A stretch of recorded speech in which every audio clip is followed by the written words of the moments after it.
ఎన్టీఆర్ జిల్లా Ibrahimpatnam truck terminal వద్ద ఉద్రిక్తత నెలకొంది. బూడిద లోడింగ్ ను స్థానికులు అడ్డుకున్నారు.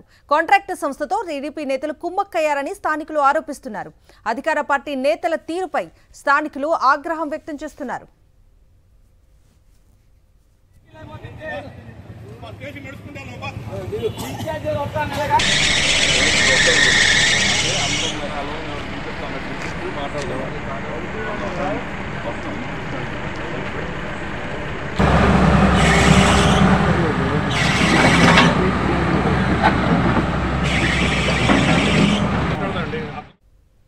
ఎన్టీఆర్ జిల్లా ఇబ్రహీంపట్నం ట్రక్ టెర్మినల్ వద్ద ఉద్రిక్తత నెలకొంది. బూడిద లోడింగ్ ను స్థానికులు అడ్డుకున్నారు.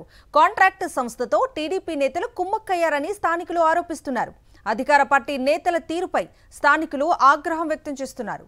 ఎన్టీఆర్ జిల్లా ఇబ్రహీంపట్నం ట్రక్ టెర్మినల్ వద్ద ఉద్రిక్తత నెలకొంది. బూడిద లోడింగ్ ను స్థానికులు అడ్డుకున్నారు. కాంట్రాక్ట్ సంస్థతో టీడీపీ నేతలు కుమ్మక్కయ్యారని స్థానికులు ఆరోపిస్తున్నారు. అధికార పార్టీ నేతల తీరుపై స్థానికులు ఆగ్రహం వ్యక్తం చేస్తున్నారు.